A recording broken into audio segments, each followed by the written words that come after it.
كمت يوحنس زمهارو دمو حاتيات كاب سونتنا خفقاتن تنكولن كاب سونتنا نرحق الله معالتي هذا معالت زيها عامت كل جزية نخبرة نزخن مهاري ومالا موخن دي عامت إنه كندي كتراني إنه كندي تنكولنيا كندي تعبتنيا كندي كفو كندي قتال نفسي كندي عماسي كندي زماوي كندي رخوص إذا لو عالمنا معازينا مخن استخاخل قدوس يوحنس قسي صواميو او تولد أراوي تمدري لواميو أنتم تأتمان كام مقصفت اكزيابهير كتملط من يحبير لكم من ينقركم زغل لي حاتيات تشكيمكم من نقركم كام مقصفت اكزيابهير كتملط إلوامي يوحنس نحنا زغل لي حاتيات تشكيمنا كام مقصفتي كنملت من ينقرنا معنم أبراهام أبونا تقول لهم أبراهام أبوهم اندحر كوينو ناي أبراهام سرح مسرحهم نحنا وون كريستيانينا ناي يسوس تغتلتينا ناي كريستوس تغتلتينا نبل ناي كريستوس سراح ناي يسوس كريستوس سراح ناي يوحنس سراح كنسرح يقبعنا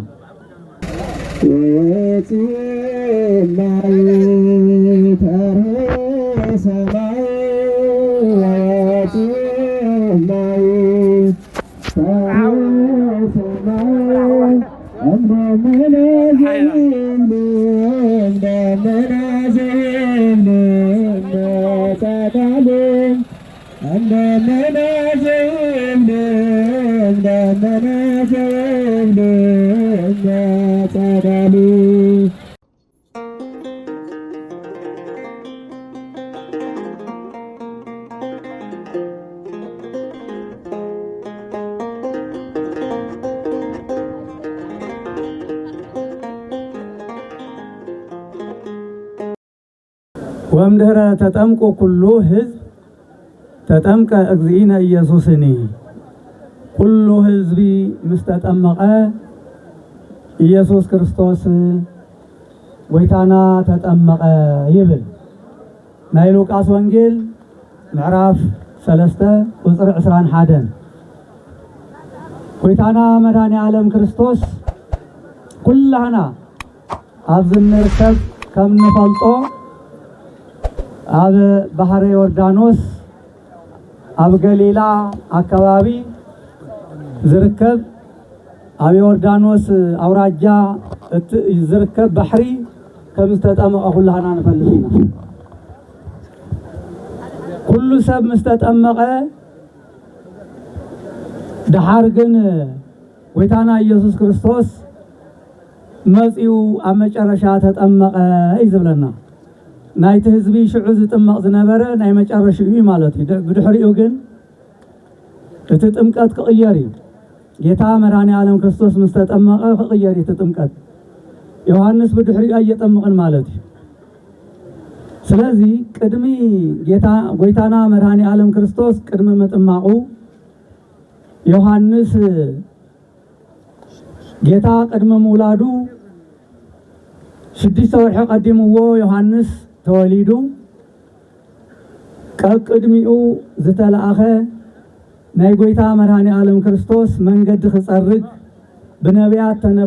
ተነብዮሙሉ ነቢያት ኩሎም ተነብዮሙሉ ቀቅድሚኻ ዝጸርግ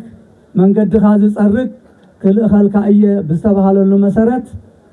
ዮሐንስ ቅድሚ ጌታ መድኃኔ ዓለም ክርስቶስ ተወሊዱና ሰበኸ ጸኒሑ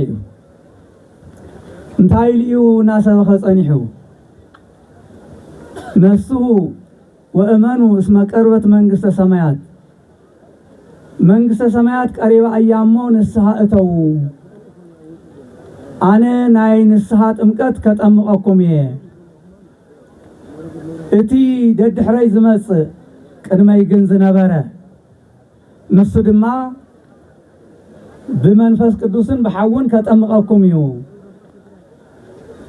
ስለዚህ ንጥምቀት ተዘጋጀው انت عين زججتيو كزجاجيو نغيروم قدوس يوحنس ብዙሓት ሰባት ኣብ ዮርዳኖስ እናጠመቀን ሃለወ ብዙሓት ሰባት ክጥመቁ ይመጹ ነይሮም ይብል እንታይ ሊምሮም ነይሩ ንስኻትኩም ክትጥመቁ መጺኹም ኣለኹም ነገር ግን ናይ ጎይታ ጎዳና አቅንዑ ዝብል አዋጅ ነጋሪ አነ እየሞ አዋጅ ከነግረኩም ትምህርት ከምህረኩም እየመጽየ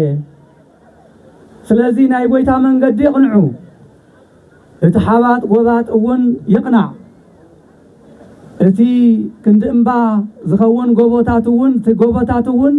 ትሕት ይበሉ እቲ ጦይዋይ መንገድ እውን እቲ ኮረብታ እውን ይቅናዕ እቲ ድንጉር እውን ኩሉ ይስተኻኸል ኢሊ ይምሂርዎም ቅዱስ ዮሐንስ እዚ ሁሉ ትምህርቲ ብዛዕባ መንገድን ብዛዕባ ጎበታትን ብዛዕባ ጦይዋይ መንገድን አገዲስዎ ይኮነን እንታይ ዳዩ ኣብ ደቂ ሰባት ዘሎ አተሐሳስባ ሕማቅ አተሐሳስባ ሕማቅ ዘረባታትን ሕማቅ ስራሕትን ኩሉ ዮሐንስ ይዕዘብ ስለዝነበረ ይነደቀ እስራኤል ኣብቲ ከባቢ እስራኤላውያን እዮም ዘለው እቶም እስራኤላውያን ደሞ ጸሐፍት ፈሪሳውያን ዝበሃሉ ሰባት እዮም ሃይማኖት ካባና ንላዕሊ ማንም የለን ኢሎም ዝምኩሑ ሰባት እዮም ንሳቶም እዮም ክጥመቁ ኸይዶም ናብ ቅዱስ ዮሐንስ ስለዚ ናይ ጌታ መንገድ ቅንዑ ዝብል እቲ ድምጺ ጌታ ይመጸሎ መንገድ ደስተኻኽሉ ሓደ መንግስቲ ከመጽ እንተሎ ከምቲ ልሙድ ከምቲ ናይ ደቂ ሰባት ልሙድ ሓደ መራሒ ይመጸሎ እንድሕር ተባሂሉ መንገዲ ይስተኻኸል ከተማታት እውን ውቅባት ይሆኑ ጋሻ ይመጸሎ ተባሂሉ እቲ መንገዲ ተስተኻኺሉ ዝቅባእ ተቀባቢኡ ኩሉ ነገር ተወጊኒ ይጸንሕ ምናይ ሰባት ተሐሳስባ መንግስት እንኳ መንግስት ኮይኑ መራሒ ኮይኑ ክመጽ ተሎ ከም ጌርካ ይዝቅበልዎ ዮሐንስ እዚ ስለዝፈልጥ እዩ ስለዚ እቲ ቅኑዕ ዘይኮነ ሓታ ሓሳስባኹም እቲ ዝጎበጠ ተሐሳስባኹም እቲ ክንዲ እምባ ዝኸውን ትዕቢትኩም ደርቢኹም ንጌታ ተቀበሉ መድኃኒ ዓለም ክርስቶስ ይመጽሎ ተቀበልዎ ሕማቅ ነገር ይፈትን እዩ ሕማቅ ተሐሳስባ ይፈትን እዩ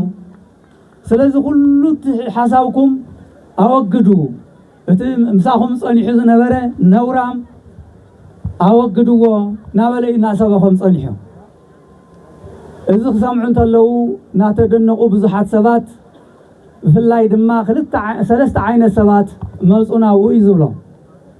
ታይ ዓይነት ሰባት እዮም ተራ ሰባትን ካብኣቶም እውን ፈሪሳውያን ዝበሃሉ ተመጻደቕቲ ዝኾኑ ሰባት መጽዮሞ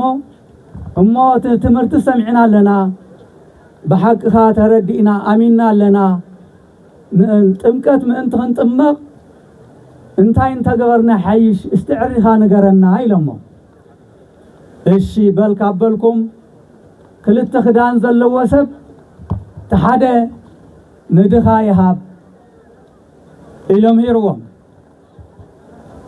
እቶም ካልኣት ክፋል ደሞ ካልኣይ ክፋል ቀረጽ ዝስብስቡ ሰባት መጽዮሞ እዩ ዝብል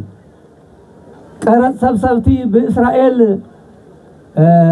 ኃጢአተኛታት እዮም ተባሂሎም ዝጽውዑ ዝነበሩ ኃጢአተኛታት ምዃኖም ቀረጽቲ ምዃኖም ቅዱስ ዮሐንስ እውን ይፈልጥ እዩ በሉ አንቱም ቀረጽቲ ድማ ካብቲ ተወሰነልኩም ሓሊፍኩም ካልእ ገንዘበይ ትድለዩ ካልእ ገንዘበይ ትጠይቁ እቲ ብመንግስቲ ዝተወሰነ ናይ ቀረጽ አቀራርጻ ጥራሕ ተቀበሉ ኢሎም ሃሮም ምእመናን ልብ በሉ መጀመሪያ ክልተ ክዳን ዘለዎ ተሓደ ነቲ ድኻ ይሃብ ወእክልኒ ከማሁ እክል እውን ዘለዎ ምግብ እውን ዘለዎ ነቲ ድኻ ይሃብ ጥራሕ ክዳን ኣይኮነን ሎሚ ክንደይ ዝዓረቐ كندي زطمي حزب نرئلنا يوحنس شعو امهرو استخاخيلوم يو شعو زنبر سبات كلت خدان زلوو كلت خدان خهب قالتي وميو مغبون زلوو مغبي ندخا خهب قالتي وميو ابانا خب عدنا فلاي بكبابينا ابشرنا سلاسي تمعقيبهم زلو تمزابلتي كمتي يوحنس سبخو سبكت نحنا سبيخناكم نحنا نغيرناكم ك كنسمع نخل دو نخوني شعو نساتهم سمعمون يوحنس كلت خدان زنبرو كلت تحادن دخاهيوم اخل زنبرو مغب زنبرو مون معلاتهم ترف حلف زنبرو مون دخا مصويتهم ابلعو مستيهم نحنا خ كندي طمو يلو زعدي كندي بطميت كموت زقربه امنغو موتن هيوتن زلو بطميت كندي سبلنا كنهب دخون نخون نهبلنا دو اني مكحي ناي بحقي شرع اندا سلاسي زل حزبي بيت كريستيان نغيراتو زي سمع سب يلن كلون مهاب وفيو كل مطمطميو قشون مطمطميو غابيو نهابه صنحيو مغبون زسانه ناواصه نتم تمزابلتي حواتنا نامغبه صنحيو لمون لو كيموتو جميرنا يينات مهاب كقوارص يولن زي قوارص وهبتو يكونان جميرنا اسكع مጨረሻ ክሳዕ ዝምለሱ حواتنا كنمغب حواتنا بهيوت كنصنح بهيوت انتصنيحم دمو ናብ عدم كملسو انت مويتم ግን አይምለሱን ዝምለስ ሰቡን ናፍታ ዓዲ የለን ማለት እዩ ስለዚህ ተምጸላእቲ ተዝሐሰብ ወይ ፍጸመሎም ማለት እዩ ምክንያቱ ሰብ ተወዲዩ ተውዝነበረ ሰብ ተወዲዩ ጥሩሕ ምስተረፈት መሬት ንሳቶም ኮርስዎ ስለዝድለ ማለት እዩ ስለዚህ እንደምንም ኢልና ተመብስተብ ዘሎ ህዝቢ ሙሉ ትግራይ ዘሎ ህዝቢ ዝጠመየ ህዝቢ ናይ ምዕራብ ህዝቢ ተሰደደ ብሕመራ አበ ሱዳን ዘሎ ህዝብውን ነዞን ከሐስበሉ ይገባ እዚዩ ናይ ዮሐንስ ትምህርቲ ተፈጻሚ ኮይኒዩ ቅድሚዩ دحارتهم يوحنس زمهارهم እዚ ሁሉ ስራሕ ፈጺሞም እዮም ናብ ጥምቀት ቀሪቦም ተጠሚቆም የጥምቆም ዝነበረ ካልኡን ኣለዩ ምእመናን ክልተ ዓይነት ሰባት ነጊረኩም ኣለኹ እቶም ሓደ እንታይ እንገብር ዝበልዎ ክልተ ክዳን ዘለዎ ንሓደ ይሃብ እኽልውን ዘለዎ ምግብ ዘለዎ ነቲ ሓደ ይሃብ እቶም ካልኦት ደሞ ቀረጽ መጽዮም ቀረጽ ስብስቡ ماتيوم انت هنقبر يلمو اتتوسنلكم طرح حلفي خيتخفل يلمو يوم لمو كندي حلف زخفل ناي منغست السبع سلطان كندي يكون يهلو نسمع كوينا زي نسمع كوينا كلنا زي اصل زلنا كلنا نفلت انصحاتكم تفلطوا نحنا ونفلطينا ابرسي زتتمنى ناي منغستي غبري حلف غبري زخفلوا سبعه يسانون بسرق مرو إذا تمرت زون كن وصل يجبا كم زين تغيرنا حقنياتات هنا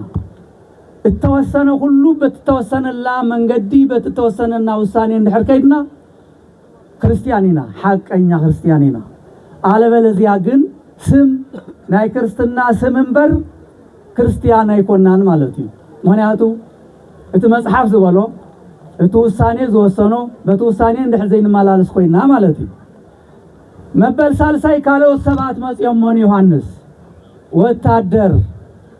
وتادر مصيمو يبل تم وتادرون يوحنس نحنا خنتا نقبر نخيل مهارنا يلمو بلو نمان ما يتعمص يلوم نمان ما يتدفعوا نمان ما يتعمصوا نمان ما يتدفعوا دمزكم يا اهلكم نبارو ببس سيسايكم بب دمزكم نبارو بتتوسن لكم منغست زهبكم بونبرو عميزكم نودس ندق سبات كن يتحزنوا واي تحزنوا اي تعمصوا كاو دم بحسوت ونا يتخصصوا الوام قدس يوحنس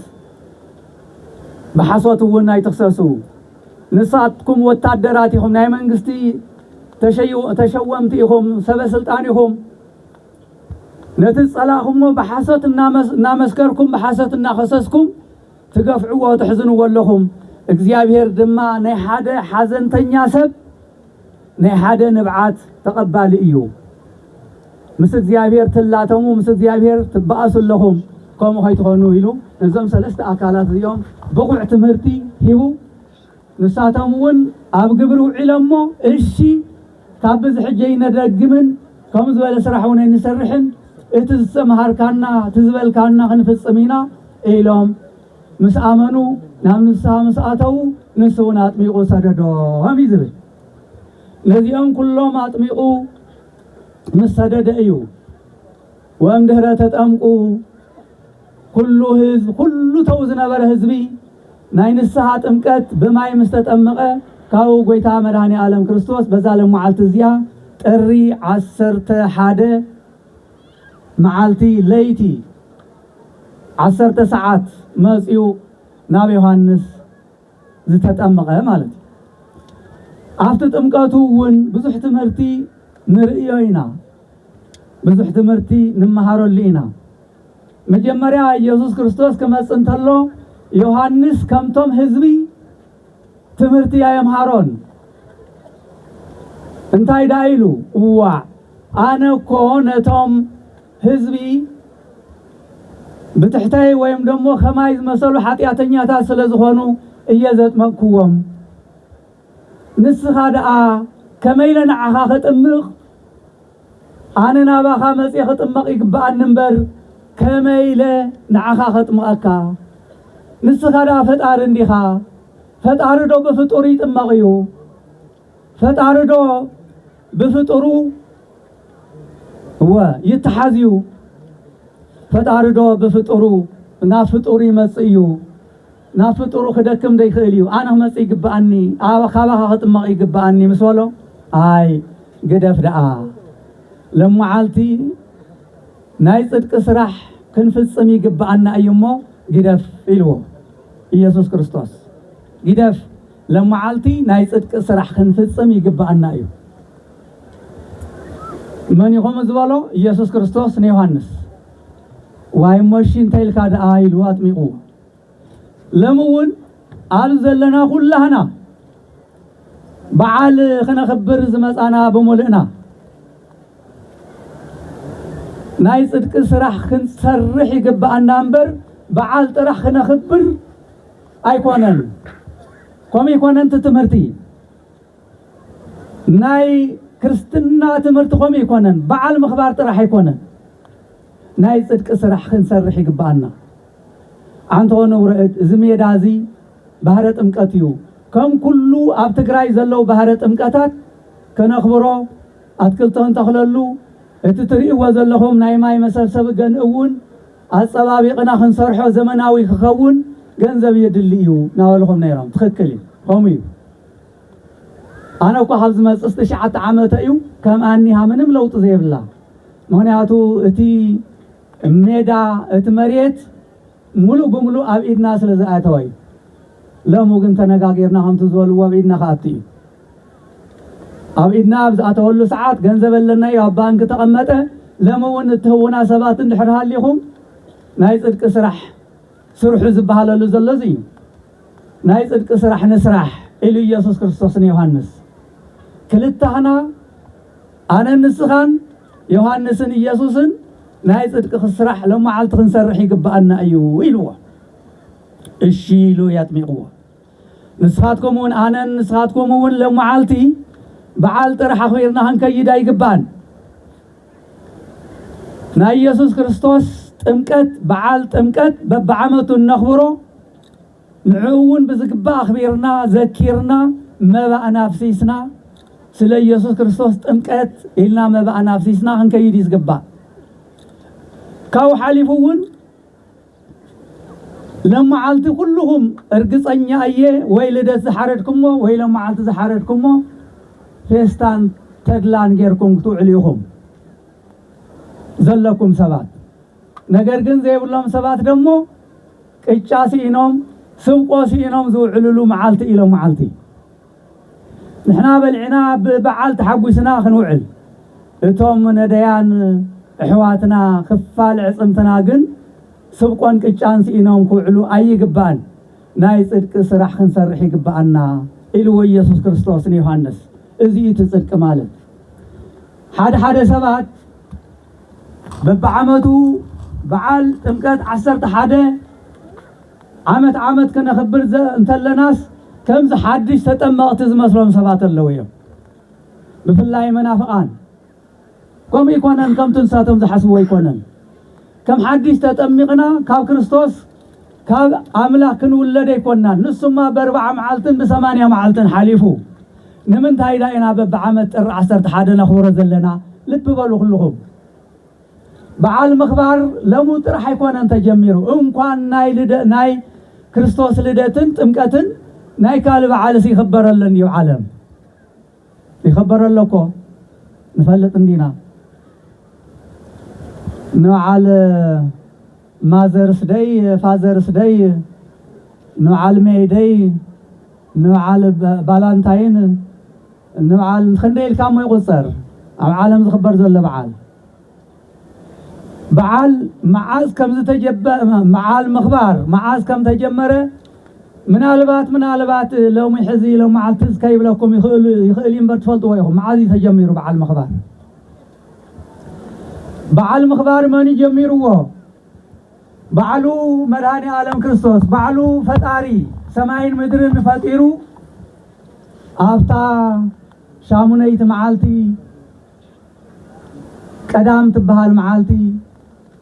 اخبير واوعلي شوعات معالتي سماين مدرن فطيرو اب سماي زلون اب مدر زلون كل فطرات مسفطره معاز اخبير واوعلو قدام اخبير واوعلو بعلو مداني عالم كريستوس ويم دمو بعلو እግዚአብሔር بعلو اخبيرو نقدام اخبيرو نسخاتكم هنا اخبرو الو عزيزنا ددحريو اسرائيلاوያን ካብ ግብጽ ዝወጽሉ ናይ ፋሲካ በዓል አኽቢሮም በበዓመቱ ናይ ፋሲካ በዓል ይኽብርዎ ኣለው ንሕና እውን ናይ ልደት ነኽብር ናይ ጥምቀት ነኽብር ናይ ፋሲካ በዓል ናይ ትንሳኤ በዓል እውን ነኽብር ኣለና በዓል ምኽባር ሎሚ ኣይኮነ ዓለም ክፍጠር ተሎ ተጀመረ እዩ ብድሕሪኡ ክንደይ በዓላት እዩ ዓለም ዝኽበር ዘሎ ትፈልጥዎ ኢኹም ስለዚ መናፍቃን ወይም ካልኦት ሰባት በበዓመቱ ኣብዚ ደሚቕና ናይ ኣዳባባይ በዓል ከነኽብር እንተለና ከምዚ በበዓመቱ ንጥመቕ ኩሉ ሻዕ በበዓመቱ እናተጠመቕና ንውለድ ይመስሎም ከምኡ ይኮነን ሓደ ናይ ክርስቶስ ጥምቀት ክቡር ስለዝኾነ ኣኽቢርና ክንውዕል እቲ ሓደ እቲ ካልኣይ ድማ በቲ ናይ ጥምቀት በዓል ክብሪ ብኡ ተቐዲስና ንኽንውዕል እዩ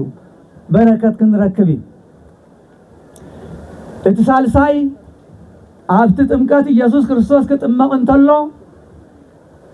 ባዕሉ ክርስቶስ ኣብ ባሕረ ዮርዳኖስ ተጠሚቑ ሰለስትነትን አንድነትን ዘምህረና እዩ ጥምቀት ልብ በሉ ሰለስትነትን አንድነትን ዘምህረና ሰለስትነትን አንድነትን ንኽንዝክር ከይነጥፎ ምእንቲ ኩሉ ጊዜ ከነስታውሶ አንድነትን ሰለስትነትን ኩሉ ጊዜ ከነስታውሶ እዩ معازي تفصيم عندنة سلستنة نباهرة تمكت جيتا ختمقت الله يسوع كريستوس ولد تتميقو بدحري دمو تتميقو مسوسة منفس قدوس بأمثال عدا ركبي أبرئسيو عرفة يبل منفس قدوس ترائيو كاو بدحريو سماي تخفيتو دمو نسخا زفتوكا ودي بأخذ حقوس ودي إلو እግዚአብሔር አብ ለእግዚአብሔር ወልድ ለትዝት መቅደል ለእግዚአብሔር ወልድ ምስክር ለዓለም ምስክር ንሱ ይወደይ ብኡዝ ተሐጎስኩ ንሱ ይወደይ ኢሉ ዘዛኻኸረልዩ ስለዚህ እግዚአብሔር አብ ድምፁ ስሚዑ እግዚአብሔር ወልድ ኣብ ባሕረ ዮርዳኖስ ኮይኑ ተጠሚቑ እግዚአብሔር መንፈስ ቅዱስ ደሞ ካብቲ ጥምቀት ምስ ወፀ ኢየሱስ ክርስቶስ በአምሳለ ጻዕዳ ርግብ መጺኡ ኣብ ርእሱ ዓሊቡ ማለት ስለዚህ አንድነትን ሰለስትነትን ንመሃረሉ ካው ደሞ ነዝበዓለ ኸይና ከምዚ ነገርኩም በረከት ንረኽበሉ ብዙሕ ትምህርቲ እዩ ዘለዎ በዓለ ጥምቀት እዚና ክንሓስብ ዘለና ስለዚህ ምእመናን አብዙ ዘለኹም ከምቲ ጎይታና መድኃኔ ዓለም ክርስቶስ ዝበሎ ዮሐንስ ግደፈኒ ደኣ ለመዓልቲ ንስኻውን አምላኽ ዘጥመቐ ተባሂልካ ክትመስገን አምላኽ ዘጥመቐ ተባሂልካ ክትመስገን ሰምዑለኹም ዶ ምእመናን ኣለኹም ዶ ንስኻ ሰቢኻ ንስኻ ሰብ ግን ንአምላኽ ዘጥመቕካ ተባሂልካ ክንገረልካ አነ ደግሞ በአኻ ተጠሚቀ በሰብ ተጠሚቀ ትሕትና የብ ዓለም ክንገር ትሑት ምዃነይ ናብ ዓለም ብትሕትና ከም ዝመጻኹ ኣብ ዓለም ክንገረለይ እዩ አጥመቐኒ ደኣ ኢሉ ብትሕትና ኢየሱስ ክርስቶስ አምላኽ እናሃለወ ብኢድ ፍጡሩ ብኢድ ዮሐንስ ምጥማቁ ትሕትኑ ይኸርየና አብየት ናይ ጎይታ ትሕትና አብየት ናይ ኢየሱስ ክርስቶስ ናይ መድኃኔ ዓለም ትሕትና ብጣዕሚ ዝገርም ትሕትና ብፍጡሩ ዝጥመቕ ትሕት ኢሉ ዝጥመቕ ንሕና ካብዚ ክንታይ ክንምሃር ንኽእል ኩላህና ኣብዚ ዘለና ብትሕትና ደኾ ንመላለስ ንኸውን ክብሪ ንዝግብኦ ዶ ክብሪ ንህብ ንኸውን ንዓበይትና ነኽብር ደኾ ንኸውን መናእሰይ ነንባዓልትና ኸ ንከባበር ደኾ ንኸውን ከምቲ ጎይታ መድኃኔ ዓለም ክርስቶስ ንዮሐንስ ኣኽቢሩ ዮሐንስ ወደይ ጥምቐኒ ደኣ ዝበሎ ከምኡ ደኾ ንከባበር ንኸውን ንሕና ኸ ናይ ግድን እዩ ክንገብሮ ኣለና ምእንቲ ምንታይ ኢየሱስ ኣምሂሩና እዩ ክርስቶስ ኣምሂሩና እዩ ዮሐንስ እውን ኣምሂሩና እዩ መምህራና ንሳቶም እዮም ካልእ መምህር የብልናን ካልእ መምህር ክንጽበ የብልናን ምእመናን ስለዚ በዛሎም መዓልቲ እዚኣ ትሕትና ንመሃረላ አንድነትን ሰለስትነትን ንመሃረላ ምሕረትን በረከትን ንመሃረላ ከምቲ ዮሐንስ ዘምሃሮ ደሞ ኃጢአት ካብ ሰውነትና خفአትን ተንኮልን ካብ ሰውነትና ነርሕቀላ መዓልቲ እያ ዘመዓልቲ እዚኣ ዓመት ኩሉ ጊዜ ነኽብራ ነዚ ክንመሃር እሞሎሞ ክንደይ ዓመፅ እኒሄ ክንደይ ክትራን እኒሄ ክንደይ ተንኮለኛ ክንደይ ትዕቢተኛ ክንደይ ክፉ ክንደይ ቀታሊ ነፍሲ ክንደይ ዓማጺ ክንደይ ዘማዊ ክንደይ ርኹስ ይዘለው ዓለምና መዓዚና እሞ ክንስተኻኸል ቅዱስ ዮሐንስ ገሲጽዎም እዩ ኦ ትውልደ አራዊተ ምድሪ ኢልዎም እዩ አንቱም ተአትማን ካብ መቕሰፍቲ እግዚአብሔር ከተምልጡ መን እዩ ሓቢርልኩም መን ይነጊርኩም ዝኹለይ ኃጢአት ተሸኪምኩም መን ነገረኩም ካብ መቕሰፍቲ እግዚአብሔር ከተምልጡ ኢልዎም ዮሐንስ ንሕና ኸ ዝኹለይ ኃጢአት ተሸኪምና ካብ መቕሰፍቲ ከነምልጥ መን ይነግረና ማንም አብርሃም አቦና ትብልለኹም አብርሃም አቦኹም እንድሕር ኮይኑ ናይ አብርሃም ስራሕ ምስራሕኹም ንሕና እውን ክርስቲያኒና ናይ ኢየሱስ ተኸተልቲና ናይ ክርስቶስ ተኸተልቲና ንብል ናይ ክርስቶስ ስራሕ ናይ ኢየሱስ ክርስቶስ ስራሕ ናይ ዮሐንስ ስራሕ ክንሰርሕ ይግባአና አለበለዚያ ግን ውሃ ቅዳ ውሃ መልስ ዝብልዎ መሓሩ ውሃ ማይ ቀዲሕኻ ማይ ምምላስ ማይ ቀዲሕኻ ማይ ከምቱ ንሪኦ ዘለና ሽክርክሪት ፋውንቴን ናይ ማይ ፋውንቴን ፈሲሱ ናኡ ካብኡ ይወፅእ ናኡ ይፈስስ ከምኡ ክንከውን ኣይግባን ለመዓልቲ እውን ንሕና ጽባሕ እውን ንሕና ኣረ ክንልወጥ ኣለና ናይ ብሓቂ ለመዓልቲ ሓጢአተኛታት እንተኾይና ለመዓልቲ ንስሓ ኣቲና ጽባሕ ካልኦት ሰባት ክንከውን ይግባእ ለመዓልቲ ቅድስና ዘይብልና ክርስቲያን ተኾይና ጽባሕ ደሞ ተለዊጥና ቅዱስ ክርስቲያን ብቁዕ ክርስቲያን ንጹህ ክርስቲያን ሓቀኛ ክርስቲያን ዘይሰርቕ ዘይሕሱ ዘየታልል ዘየጭበርብር ክርስቲያን ክንከውን ኣለና ምሳኻትኩም ኢና ንውዕል ዘለና ምእመናን ንሰምዖ ኢና ኩሉ ትኽተማ ዝግበር ዘሎ ኩሉ ንሰምዖ ኣለና ተሃንግ ንሰምዖ ኣለና ትስርቂ ንሰምዖ ኣለና ትነፍሲ ምቕታል ንሰምዖ ኣለና ተዓመፅ ተሓሶት ኩሉ ንሰምዖ ኣለና ኢና ካብዚ ክንወፅእ ኣለና ምእመናን አለበለዚያ ግን ጉንዲ ኣብ ትሕቲ ጉንዲ مسار تقرب الله خمس ولا يوحنس كابو هيخون نتم مؤمنان زمصو شعخم مهارو سمعوا يلوهم اب تحت غندي مسار تقرب الله ما حصه تقرب الله انت هقبل قرص انتي لمنتي قرص صبغ فرز يفريقهم قرص صبغ فرز يفريقهم قرص نبحو خدربه إلنا سلازي إذا تمرتين على معلت خنصوم عزقبا سلازي نحر فرزينا فرخوينا نحن أون بناي كريستوس سلطان بناي كريستوس قطعة كنكسفنا خلينا وأنت هيديو طبيعة مكرا سلام مسأل مقصفتي لكونني ممنا سلام مسأل مقصفتي طبيعة مقصفتي زلنر يزلنا وعدنا سئل كان نوع الخام بلع من خاص مقصفتي يزون كون وعلو سلام زي بالله حزبكو منم قسانتي بالله زي من باركو يحيش قسانه زي ول حزبي سلام زي ول حزبي ينبر له خبلا يقبون اي ينبرن زلو بفصم ينبرن زلو ስለዚህ ምእንቲ በቅሳነት በሰላም በፍቅሪ በሐድነት ክንነብር አብዛ ዓለሙን ሰላም ረኺብና በሰላም ክንነብር ካው ደሞ ክርስቶስ ወን ተቀበለና ናብ መንግስቱ ኸውርሰና አይ ዛ መንግስተ ሰማያት እዚያስ ሓደ ሻዕብ ልጭ አብሉ ተዘርየና ኩላና መነኮሳት መሆንና ነርና ኩላና ናብ ገዳም አተና ነርና ኩላና አባዓትም ተቀመጥና ነርና ኩላና ንጉሆን ምሸትን ጽድቅ መስራحنا ነርና ግን ስለዘይራና ያይመሰለና መንግስተ ሰማያት ክንብል ከለና በፍጹም ሰበይ መስሎን ዘሎ ገሃነመ እሳት ንዘላለም ዓለም ዘቃጽል ተሐው ዘይጠፍ ተው ዘሎ ሓሰኻ ዘይመውት እጽው ዘይመውት ይብል እሳቱ